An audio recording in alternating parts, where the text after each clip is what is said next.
হযরত নূহ আলাইহিস সালাম শেষ পর্যন্ত আর সহ্য করতে না পেরে বরদোয়া করেছিলেন। আকালা নূহুর রাব্বি লা তাদার আলাল আরদি মিনাল কাফিরিনা দাজ্জারা ইন্নাকা ইন তাদারহুম ইযিল্লু ইবাদাকা ওয়া লা ইয়ালিদু ইল্লা ফাজিরান কাফফারা। সূরা নূহর ভেতরে আছে। আল্লাহ পাক বলেন, আমার নবী নূহ আলাইহিস সালাম আমাকে বলেছে রব্বুল আলামিন, কাফেরদের একটা আন্ডা বাচ্চা পর্যন্ত যেন জমিনে না থাকে, কারণ ওর পক্ষ থেকে যেটাই জন্ম হবে ওইটা ডবল হারামি হবে। ও আমার তোমার বান্দা বান্দীদেরকে বিপদগামী করার জন্য, ফাসিক ফুজ্জার গুনাহগার করার জন্য নিয়মিত কাজ করবে। এই জন্য জালেমদের জন্য বরদোয়া এসে যায়। নবী যেহেতু বরদোয়া করেছে, আমরা যদি নবীদের উম্মত হয়ে দাবি করি আমাদের এমনি আসবে। ওই জামানায় তারা 950 বছর দাওয়াতি কাজ করে ফল পেয়েছিল জুলুম, অত্যাচার, নির্যাতন।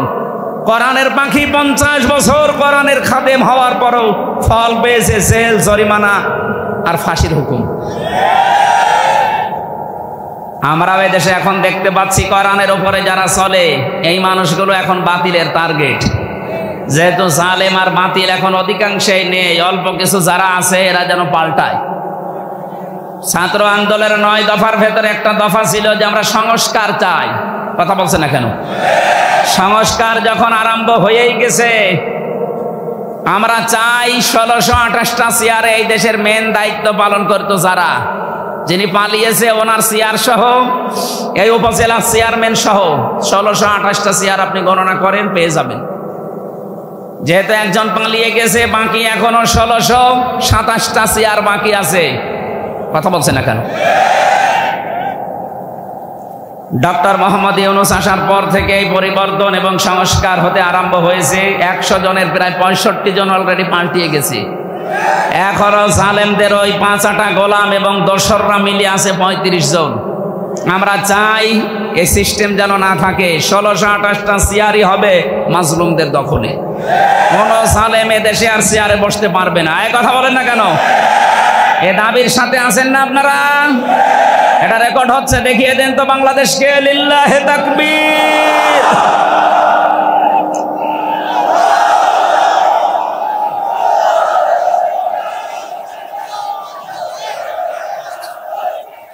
আলহামদুলিল্লাহ ভাই।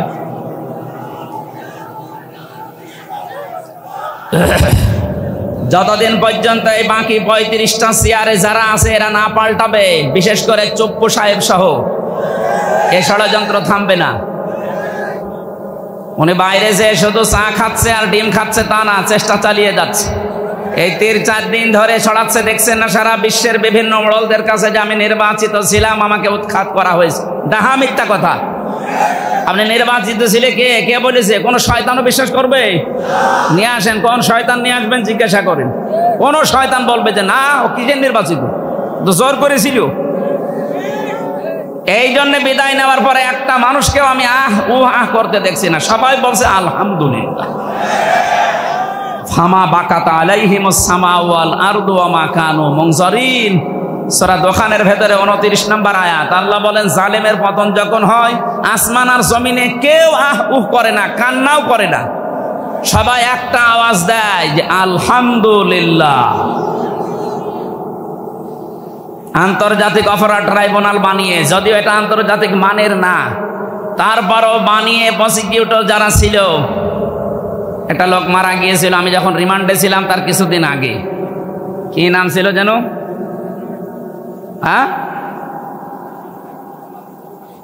না না না, মারা গেল এই যে 20 সালের আগে। এই যে টিপু এই লোকটা মারা যাওয়ার পরে বিভিন্ন মানুষ ইন্না নিল্লাহ না লিখে লিখছিল আলহামদুলিল্লাহ। আমি একটু খালি টিপ দিয়েছি, আমারে বলছে হ্যাঁ আল্লাহর ভালো মানুষ মরে গেল আর আপনি টিপ দিলেন। মানে এইটা যদি ভালো মানুষ হয়, এই বাংলাদেশে খারাপ মানুষ কোনটা? এদেশে ইসলাম এবং আলেমদেরকে ধ্বংস করার পেছনে যার ভূমিকা, সেই লোকটার ভেতরে এই লোকটা একটা। এর লাঠি বানিয়ে কাজ করিয়েছে জালেমরা। এ বাংলাদেশে এখনো পর্যন্ত বললাম না 35 জন চালাচ্ছে কাজ। এই যে প্রথম আলোর পত্রিকার সাংবাদিক যেটা, এটা ওই ধরনের। এরা জঙ্গি নাটক তৈরি করতো ওদের অফিসে বসে বসে, আর হামসাকে ধরো, দেলাওয়ারকে ধরো, এরকম নাম লিখে দিত নিজেরা। আমি মাটির নিচে যে 10 দিন ছিলাম, আমি দেখেছি ওদের গোপন ষড়যন্ত্রের বিশাল ফাঁদ তৈরি করা আছে। ওরা আমার চোখ বেঁধে নিয়ে যেত, তাতে কি, কিছু মানুষ ওখানেও পেয়েছিলাম, হুজুর আমরা ওয়াজ শুনি। আরে শয়তান, ওয়াজ শুনি, ওয়াজ যদি শরীর আবার একটু উপকার করেন, একটু চোখটা খুলে দেন, অন্তত আশপাশে কি আছে দেখি। দেখতাম এই দেওয়ালের পাশে লেখা আছে মোবাইল নাম্বার দিয়ে, যে ভাই যদি বাইরে যেতে পারেন আমার এই নাম্বারে জানিয়ে দেবেন যে হ্যাঁ আমি এখনো বেঁচে আছি। কেউ 5 বছর, 7 বছর, 10 বছর, 12 বছর, 14 বছরের মানুষ আমি পেয়েছি। আমার মনে হয় ওই সময় এম ইলিয়াস আলী বেঁচে ছিল, কিন্তু ওনারে আর দুনিয়ার মুখ দেখতে দিল না, ওনারা বিদায় করে দিয়েছে। যেটা বলছিলাম, এই যে এই সমস্ত মানুষগুলো মারা যাওয়ার পর কেউ ইন্না লিল্লাহ পড়ে না, আফসোস করে না, সবাই বলে ঠিক হয়েছে। তা আমি এইরকম জীবন কেন এই ছোট্ট জীবনে গঠন করব যে আমি মারা গেলে মানুষ আরো আলহামদুলিল্লাহ পড়বে? আমি এমন জীবন তৈরি করব কোরআনের পাখির মতো, বিদায় নিতে দেরি, লক্ষ লক্ষ মানুষেরা কান্না করতে দেরি হবে না। শুধু ফাঁসির রায় দিয়েছে এ কথা শুনে 107 জনের উপরে জীবন দিয়েছে এই দেশে। আপনি পালিয়ে যাওয়ার পরে তো একজনের জীবন দিল না। তার মানে বোঝা যাচ্ছে আল্লাহর কাছে মর্যাদার দিক থেকে আপনার চাইতে কোরআনের পাখি অনেক উপরে আছে। রিমান্ডে সবচাইতে বেশি খালি গালি দিত আল্লামা সাইদিকে আর মামুনুল হককে।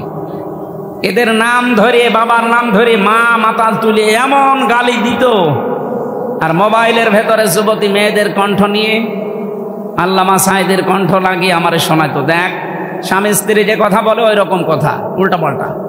8-10 মিনিট আমারে শুনিয়ে বলতো, এই যে তোমাদের বড় হুজুর এই করে, তুমি বিশ্বাস করো না করো না? আমি বললাম না, এ আমার বিশ্বাস হয় না, এটা এডিটিং করা। তোমার তো বিশ্বাস হবে না, বিশ্বাস আমাদের হয়। আমাদের বিশ্বাস তো আপনার হবে। এখন সব চারিদিকে ওরা, আমি মাঝখানে একা একা কি বলবো? এর চাইতে কিছু বললেই দেবে মায়ের। তাও বলতো যে পিটা, আমারে বলতো দেলাওয়ারকে, মাসুদকে এই ঘরের ভেতরে আমরা ফুটবলের মতো লাত্তি দিয়েছি, আল্লাহ এখন তাদেরকে ফুটবল বানিয়েছে। এই কাউন্টার টেররিজমের যেই কয়টা দায়িত্বে ছিল মনিরুল শাহওয়ান, নামগুলো সুন্দর। মনিরুল ইসলাম, দেখেছেন না কেমন সুন্দর নাম? এটা টাটকা নির্ভেজাল শয়তান। আমার তো মনে হয় জীবনে আমি শয়তান দেখিনি, যদি দেখতাম তো ওই রকমই হতো। ও চেহারা আমি সেভ করে রেখেছি, মাঝে মাঝে শয়তান দেখতে মনে চাইলে ওটা দেখি। আরে শয়তান এইসব একেবারে চেহারাটা আল্লাহ শয়তানের মতো বানিয়ে দিয়েছে। অথচ সেই জায়গায় ছিল সে যেভাবেই যাক, ওখানে থেকে অনেক ভালো ভালো কাজ করতে পারতো। অথচ জঙ্গি নাটক সাজিয়ে এদেশের হাজারো মানুষের জীবন জাহান্নাম বানিয়ে দিয়েছে এই লোকটা। একে যেন ছাড় দেওয়া না হয়। যারা দায়িত্বে আছেন, আমরা আর কিছু চাই না, এইরকম যারা বিষ, এদেরকে যেন ছাড় দেওয়া না হয়। এদেরকে যদি ছেড়ে দেন, আগামীতে যারা আসবে তারা কিন্তু মনে করবে না এরকম করলে ছাড় পাওয়া যায়, তারা এগুলো করবে। আজ অনেককে দেখছি বলছে এদের মাফ করে দিন। আরে ভাই, মাফ পাওয়ার কিছু পদ্ধতি আছে। আপনি আন্দাজে আস্তাগফিরুল্লাহ পড়লে মাফ হয় না। আমি আপনাদেরকে যেহেতু বাঁচাতে যাই, এই জন্য হাদিসটা বলছি, কয়েক মিনিট খুব স্থিরভাবে শুনবেন। এক মহিলা সাহাবী এসেছে রসুলের কাছে, ডাক দিয়ে বলে, হে রাসূল, আমি জিনা করেছি, আমি গর্ভবতী, আপনি আমার বিচার করেন, আমাকে মুক্ত করেন এই পাপ থেকে। ঠাকুরগাঁওবাসী, নবীজি কি ওই মহিলাকে বলতে পারতেন না আস্তাগফিরুল্লাহ পড়ি নাও? পারতেন না? বলেন না কেন? বলেছিলেন না? বলেছিলেন এক কাজ করো, বাড়িতে চলে যাবে, গোপন কথা কাউকে বলবা না। কিন্তু মহিলা 3 বার এসেছে, 3 বারই নবীজি ফেরত দিলেন, বলে না হুজুর আমাকে মুক্ত করেন, আমি এই গোনা নিয়ে মরতে চাই না।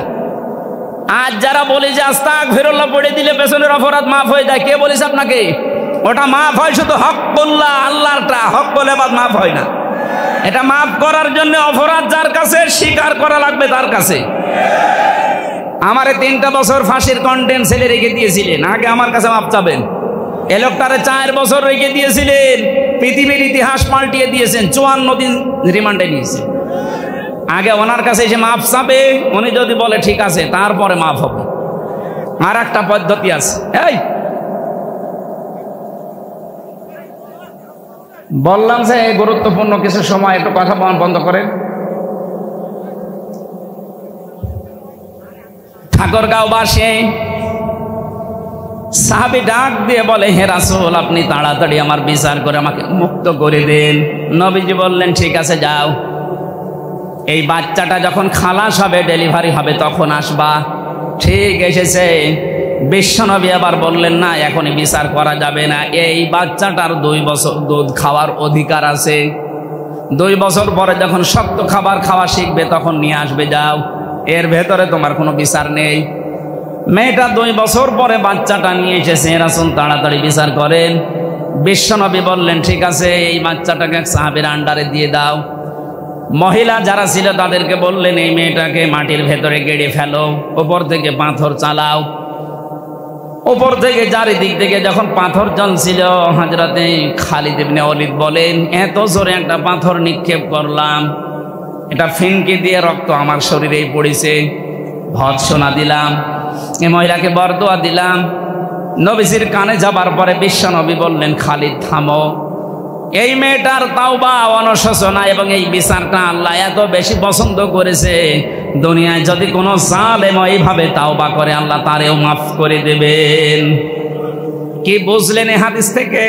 আমি জানি আপনি জন্মের পর থেকে হাদিস শুনছেন, কিন্তু এর মূল শিক্ষা হচ্ছে, নবীজি যদি বলতেন, ঠিক আছে, তুমি তো আরবি ভাষার লোক, মাতৃভাষা তোমার আরবি, তুমি আস্তাগফিরুল্লাহ পড়ে নাও, একবার মাফ হয়ে যাবে, বলেননি। তার উপরে বিচার করার পর এরপরে জবাব দিয়েছেন সাহাবীকে যে এর তাওবাটা কবুল হয়েছে। সুতরাং 15.5 বছরে যারা আয়না ঘরের সাথে জড়িত ছিলেন, যারা গমের সাথে, খুনের সাথে, মিথ্যা মামলা দেওয়ার সাথে যারা জড়িত ছিলেন, যারা চাঁদাবাজির সাথে জড়িত ছিলেন, না হয়নি,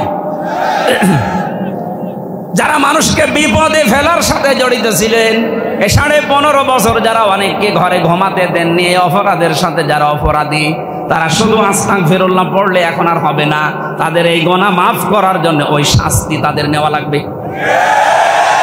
ব্যারিস্টার আরমানকে আপনি 8 বছর মাটির নিচে রাখলেন আয়না ঘরে, আপনাকে 8 বছর রাখা হবে। আমান আজমির জন্য 10 বছর রাখা হবে, আর হামজার জন্য 10 দিন।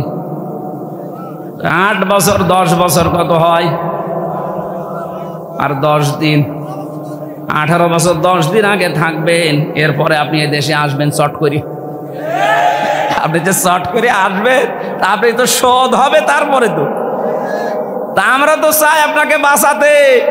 এতদিন যে দালালগুলো ছিল, আসলে আস্তাগফিরুল্লাহ পড়িয়েছে, আমরা ওই আস্তাগফিরুল্লাহ পড়ে আপনার এই বেকার সময় নষ্ট করাতে চাই না। দুনিয়ায় আপনার বিচার হবে, আপনি কিয়ামতে যেন পার পেয়ে যান। আর আমি জানি এই 18 বছর 10 দিন আপনি আর বাঁচবেনও না, পটল তুলবেন। কথা বলে না কেন? যে বয়স আর 18 বছর পাওয়ার সম্ভাবনা আছে, যদিও টার্গেট দিয়েছিল 41 সাল, এটা আন্দাজে, আল্লাহ পুরাটা বন্ধ করে দিয়েছে।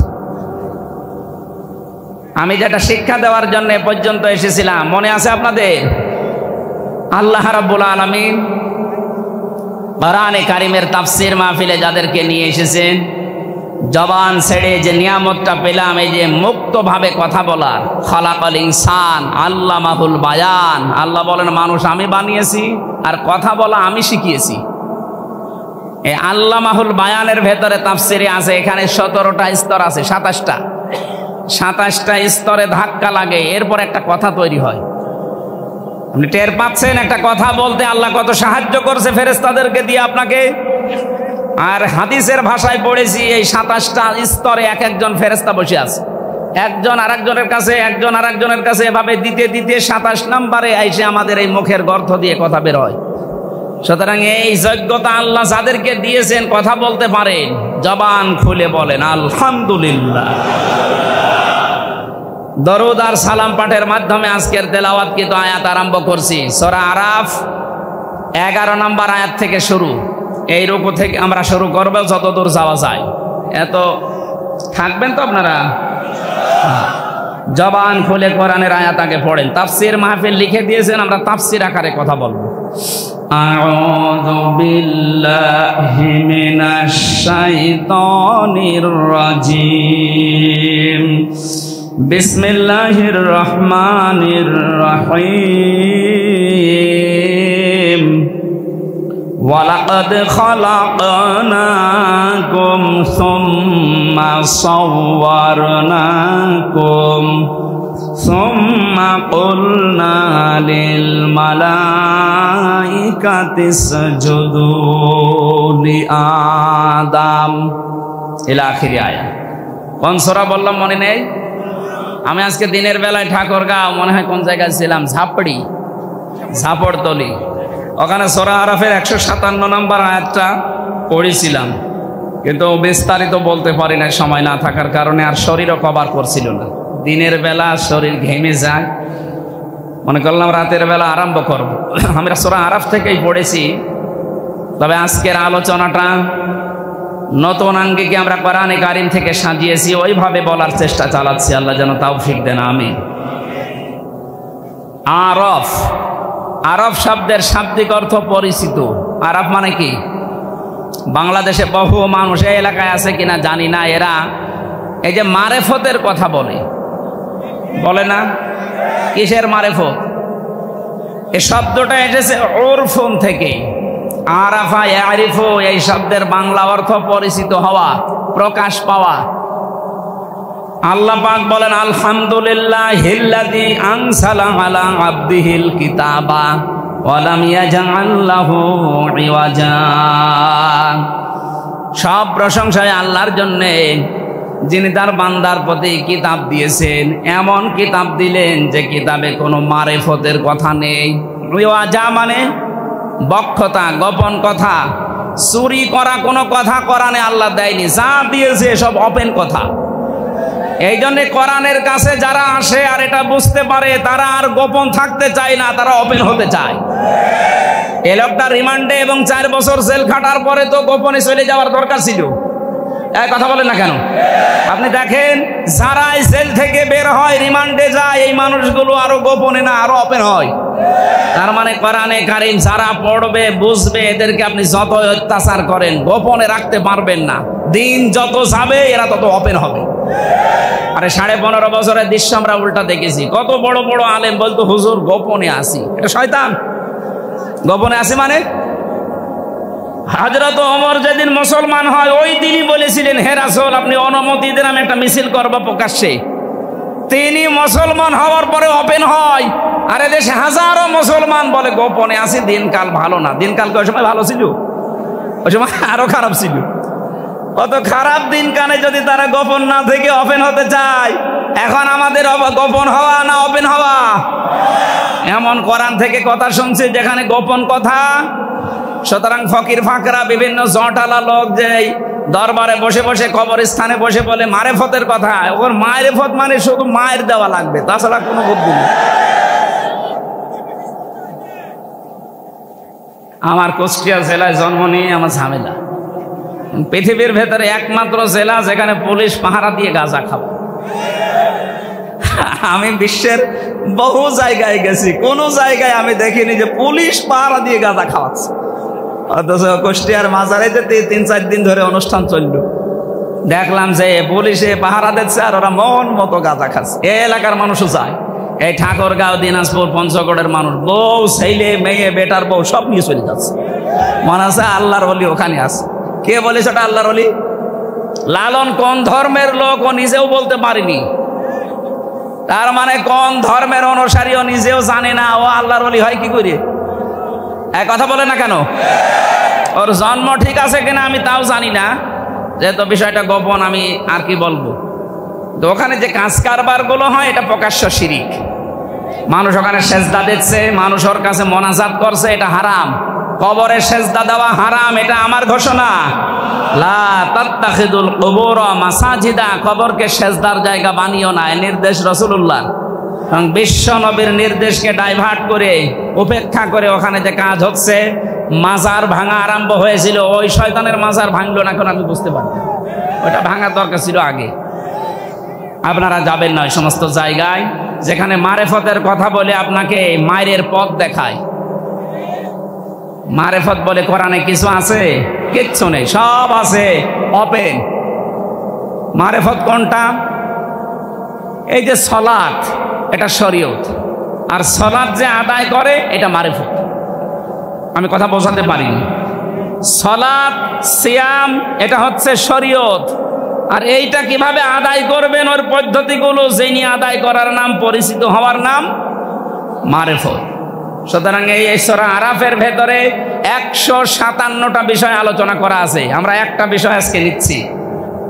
আল্লাহ রাব্বুল আলামিন বলেন, কিয়ামতের ময়দানে একটা প্রাচীর আমি বানাবো যে নাম হচ্ছে আরাফ। এখানে কিছু মানুষকে আল্লাহ দাঁড় করিয়ে দেবেন। নবীজি বলেন এদেরকে আল্লাহ জাহান্নামেও দেবে না, জান্নাতেও দেবে না। সাহাবী বললেন, হুজুর জাহান্নামে দেয় না, জান্নাতে দেয় না, কারণ কি? বিশ্বনবী জানিয়েছেন, উম্মতেরা ওই মানুষগুলো দুনিয়াতে ইসলামী আন্দোলন করত। দেলাওয়ার ভাই যে আয়াতটা পড়েছিলেন, হালা আদুল্লুকুম আলা তিজারা তুনজিকুম মিন আযাবিন আলীম, কেউ যদি এই দুনিয়াতে এই ব্যবসাটা করতে পারে, আল্লাহ রাসূল বিশ্বাস করার পর তার জান আর মাল দিয়ে জমিনে আল্লাহর বিধান কায়েম করার জন্য চেষ্টা চালায়, আর যা করুক না কেন আল্লাহ ওরে জাহান্নামে দেবে না। এইটাই ফাইনাল, আল্লাহ ওরে জাহান্নামে দেবে না, কিন্তু জান্নাতে দিচ্ছে না।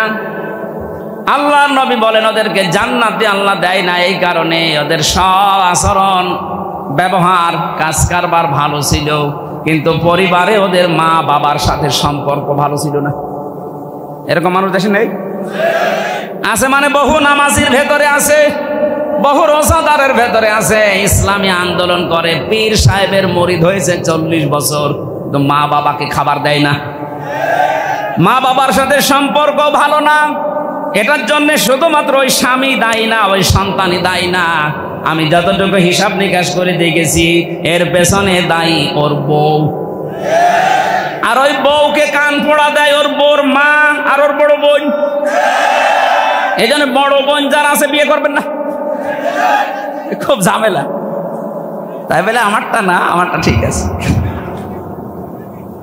বহু মানুষকে আজ আমরা দেখতে পাচ্ছি খালি উপর থেকে ওর বড় বোন আর ওর মা শুধু খোসায়, শুধু টিপস দেয়, আর কতদিন থাকবে একসাথে, আলাদা হ। তো আলাদা হবে কার সাথে? ওর মা বাবা যদি না থাকে দুনিয়ায়, আলাদা হবে কার সাথে? আপনি তো পরের ঘর থেকে এসেছেন, আর ওকে 25 বছর 30 বছর পর্যন্ত শ্রম দিয়েছে বিনা স্বার্থে ওর মা। হ্যাঁ বলেন, তামাম দুনিয়া একদিকে হয়ে গেলেও এর ঋণ শোধ করা সম্ভব? ছোট্ট একটা বাচ্চা এসে বলছে, মা আমার কয়েকটা ফর্দ আছে, এই যে আমি কয়েকটা ভাউচার বানিয়েছি, এই টাকাগুলো দাও। কিসের ভাউচার এটা? তুমি যে প্রতিদিন আমাকে দিয়ে মশারি টাঙিয়ে নাও, আমি হিসাব করে দেখেছি এক একদিন যদি 1 টাকা করেও দাও তো 30 দিনে 30 টাকা হয়। ঠিক আছে, ভাউচারটা দাও। দ্বিতীয় ময়দান হচ্ছে, তুমি আমাকে বাজারে পাঠাও মাঝে মাঝে, মাসে যদি 4 দিনও পাঠাও, আমার যে কষ্ট হয় এ যাওয়া আসা করতে, 5 টাকা করে হলেও কমপক্ষে 20 টাকা হয় মাসে, এ টাকা দাও। মা বলে, বাবা তোর আর ফর্দ আছে? বলে হ্যাঁ আছে। তুমি প্রতিদিন আমাকে দিয়ে বিভিন্ন কাজ কর্মের আদেশ করো, যে ছোট মেয়ে আছে তোমার ওই ছোট মেয়েকে আমাকে কোলে নিয়ে ঘুরতে বলো, ওকে লালন পালন করি, মাঝে মাঝে কোলে নিয়ে ঘুরি, আমার কষ্ট হয় এর জন্য আরো 50 টাকা মাসে। এসব মিলিয়ে আমার এই টাকাগুলো এখন পাও না তোমার কাছে, টাকা আমারে ফেরত দাও। মা বলছে, ভাউচার গুলো এখানে রাখ, আমারও ভাউচার আছে। কিসের? আমার ভাউচার আমি তোকে 10 মাস 10 দিন আমার পেটে বহন করেছি তরমুজের মতো। তুই তো মাসের হিসাব দিলি, আমার 10 মাস 10 দিনের হিসাব পাই আমি। দ্বিতীয় নম্বর, তোকে আমি ডেলিভারি করাতে গিয়ে 57 ইউনিট কষ্ট সহ্য করেছি। বিজ্ঞান এখন প্রমাণ করছে এই দুনিয়াতে একটা মানুষের মুখ দেখতে হলে কমপক্ষে 57 ইউনিট কষ্ট সহ্য করা লাগে মাকে, যদি নর্মাল ডেলিভারি হয়। একটা মানুষ, আমরা যারা পুরুষ মানুষ আছি, সর্বোচ্চ 47 ইউনিট কষ্ট সহ্য করতে পারি, এর উপরে গেলে আমরা মারা যাব। কিন্তু মা আমাকে দুনিয়ার মুখ দেখাতে গিয়ে 47 না 57 ইউনিট কষ্ট সহ্য করেছে। শুধু এতটুকু আমি শেষ করিনি, তোকে জন্ম দেওয়ার পরে দুনিয়াতে দুধ পান করানো আমার দায়িত্ব ছিল না, এটা দায়িত্ব ছিল তোর বাবার। এখানে একটা মাসলা আছে, এই যে যারা দুধ পান করায় মায়েরা, এই অধিকার, এই হক, এই দায়িত্ব কিন্তু মায়ের না, এ দায়িত্ব বাবার। অনেকে মনে করছে নতুন হাদিস করে না, হাদিস না, এটা কোরআনের আয়াত। সূরা বাকারা 233 নম্বর আয়াতে আছে, ওয়াল ওয়ালিদাতু ইরদি'না আওলাদাহুন্না হাওলাইনি কামিলাইনি লিমান আরাদা ইউতিম্মার রাদা। যারা আরবি গ্রামার বোঝে ওদেরকে জিজ্ঞাসা করেন, এখানে ফাজিল মাদ্রাসা আছে না, আলেমদের জিজ্ঞাসা করেন লিমান আরাদা ইউতিম্মার রাদা শব্দটা মুযাক্কার।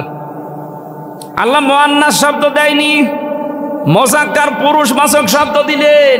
এ দায়িত্ব হচ্ছে 2 বছর দুধ খাওয়ানো বাবার। আমরা যারা বাবা আছি আমাদের মেশিন পত্র আছে, আছে, খাওয়াবেন কি দিয়ে?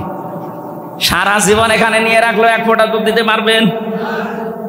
এখন যেহেতু আমাদের নেই, যেটা আল্লাহ দিয়েছে যাদের, তাদের এই কর্তব্যটা ওরা যদি পালন করতে রাজি না হয়, টাকা পয়সা যদি চায় তাও দেওয়া লাগবে।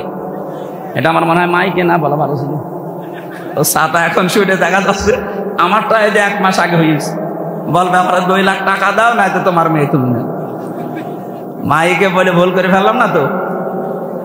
সম্মানিত মা বোনেরা যারা এসেছেন, সন্তানকে দুধ পান করিয়ে প্রথম যে দুধটা তার কণ্ঠনালীতে যাবে, একটা মরা মানুষ জীবিত করে দিলে যে সওয়াব হয়, ওই সওয়াব পাবে। প্রতিদিন একটা সন্তান কমপক্ষে 7 থেকে 8 বার দুধ পান করে, বিজ্ঞান প্রমাণ করছে। প্রতিবারে কমপক্ষে 1 পোয়া করে, 8 বার করে হলে প্রতিদিন হয় 2 কেজি, রাত দিন মিলে 2 বছর দুধ পান করা লাগে একটা সন্তানের। আপনি হিসাব করেন, কমপক্ষে একটা সন্তান মায়ের স্তনের দুধ খায় 36 মণ। কত? 36 মণ। দেলাওয়ার ভাইদের ভাই হচ্ছে 5টা না? বোন কয়টা?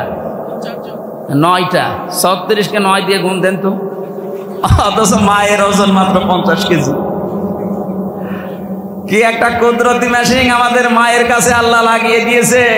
আমার গ্রামের বাড়ি যেখানে কুষ্টিয়া হালসা, ওই গ্রামে একজনের মেয়ে 12টা, ছেলে 4টা, একটা বউ 16টা। আপনি 9 দিয়ে 36 দিয়ে হিসাব করেন 16 কত মন হয়? আমি একবার হিসাব করেছিলাম 772 মন। এত দুধ আল্লাহ বের করলেন, এটা আপনাকে এমনি এমনি আল্লাহ দেয়নি। মেয়েরা যারা এসেছেন অনেকে মনে করছেন আমার বডি স্ট্রাকচার খারাপ হয়ে যাবে, আমার স্বাস্থ্য খারাপ হবে, এই জন্য এখন আর সন্তানকে দুধ দিতে চান না। স্বামীকে বলে ডানো আনো। ডানো আনো মানে এত কষ্ট করে জন্ম দিলাম, এরপরও ডানো আনো। ডানো বানানো হয় কি দিয়ে দেখেছেন? ওর ভেতরে পশুর খাবার মিশানো আছে, পশুর দুধ মিশানো আছে ওর ভেতরে। এই জন্য মায়ের স্তনের দুধ বাদ দিয়ে যারা সন্তানকে শুধু ডানো খাওয়ান, ও বড় হলে ওর আচরণ দেখবেন পশুর মতো হবে। আমাদেরকে আল্লাহ ওই মেশিন দেয়নি, আপনাদের দিয়েছে এমনি না। কারণ এখানে জমা করে রাখার জন্য না, যত ছেড়ে দেবেন তত শরীর ভালো থাকবে। পৃথিবীর কোনো জিনিস দেখবেন এক জায়গায় রাখলেই নষ্ট হয়ে যায়। আপনি পানি এক জায়গায় রাখেন, দেখেন পছন্দ ধরবে। এই কথা বলছেন এখানে। লোহা লক্কড় এক জায়গায় রাখেন, পছন্দ ধরবে, ওটা হয় মরিচা ধরবে, জং ধরবে, শেষ হয়ে যাবে। টাকা পয়সাও এক জায়গায় রাখা ঠিক না, যত ছাড়বেন তত আসবে। এই জন্য নদীর পানি, সাগরের পানি যত ছেড়ে দেবেন তত স্বচ্ছ পানি আসে। ক্ষমতাও এক জায়গায় রাখা ঠিক না, এও নষ্ট হয়ে যায়। 15.5 বছরে নষ্ট হয়ে যায়নি? এটা যদি 5 বছর 10 বছর পরে পরে পাল্টাতো, তাহলে এত জুলুম করার সাহস পেত না। মা বোন যারা এসেছেন, এক জায়গায় রাখবেন না, এটাকে আপনি ছড়াবেন, নয়তো আবার স্তন ক্যান্সারের ঝুঁকি দেখা দেবে। শেষে স্বাস্থ্য ভালো রাখার জন্য কেটে বাদ দেওয়া লাগবে। আমি আর নিচে নামলাম না। মায়ের অনেক মর্যাদা। মা বলছে আমি তোরে 2 বছর দুধ খাওয়াইছি, এইটার ভাউচার 36 মণ দুধ তুই খেয়েছিস, যা টাকা হয় ভাউচার দিয়ে দিলাম, টাকা আমারে ফেরত দে। এখানে যারাই আছেন আমি সহ, দুনিয়া যদি একদিকে চলে যায়, সব একদিকে, আপনার মা বাবা একদিকে, কোরআন আর হাদিস বলে আপনাকে মা বাবার দিকে থাকা লাগবে যদি যুক্তি বৈধ হয়। হ্যাঁ, এই জায়গায় আর একটা মাসলা পাওয়া যায়। কোনো বাবার কথা শুনে, মায়ের কথা শুনে বউ তালাক দেওয়া জায়েজ আছে না নেই? আন্দাজে না জেনে বলবেন না। মায়ের কথা শুনে বউ তালাক দেওয়া জায়েজ নেই, বউ যাই হোক, কিন্তু বাবার কথা শুনে তালাক দেওয়া জায়েজ আছে। যদি শরীয়তের 4টা কাজ মেয়েদের ভেতরে পান, আর বাবা যদি বলে না এইটা নিয়ে সংসার করা যাবে না, ওটা বাদ দেওয়া লাগবে। আমাদের জাতির পিতা ইব্রাহিম আলাইহিস সালাম এই সন্তানকে শিক্ষা দিয়ে গেছেন, এই শিক্ষাটা তো মায়ের কথা শুনে দেওয়া যাবে না কেন? কারণ মায়ের সাথে বেটার বউ যেটা আছে এটার 100 ভাগ সম্পর্ক কোনোদিন ভালো হয়নি, কোনোদিন 100 ভাগ ভালো হবেও না। এরাই বাঁকা হাড়ের তৈরি, তো একটু সমস্যা। সামান্য মা বোনেরা, যাই হোক বেশি বলে ফেললাম। আপনারা বেটার বউ আর শাশুড়ি যদি মায়ের মতো হয়ে যান, সন্তানগুলো আনন্দে থাকবে। অনেক শাশুড়ি আছে মানুষকে গল্প করেছে, আমার যা জামাই পেয়েছি একবার আল্লাহর ওলি, নরম, আর আমার ওই যে ছেলেটা ওটা একটা জানোয়ার। কেন? আমার জামাই শুধু আমার মেয়ের কথা শোনে, এই জন্য আমার জামাই খুব ভালো, আর এই যে ছেলেটা ওর বউর কথা শোনে, এই জন্য খারাপ। কিরকম মা বলেন তো এটা? এই জন্য মায়ের কথা মতো বউ তালাক দেওয়া জায়েজ নেই। কিন্তু বাবা যদি বলে 4টা বিষয় আমি দেখতে পাচ্ছি, ফরজ নামাজ এ বেটার বউ পড়ে না, রোজা রাখে না ফরজ রোজা, নিজের শরীরকে হেফাজত করে না পর্দা দিয়ে, স্বামীর জায়েজ যেটা খেদমত আছে ওইটা তোমার করে না, আমরা দেখতে পাই শরীয়তের অনেকগুলো কারণের ভেতরে পাওয়া যায় না, একে বাদ দিয়ে দাও, এইরকম কথা বাবা বললে বাবার কথা অনুযায়ী বউ তালাক দেওয়া জায়েজ আছে।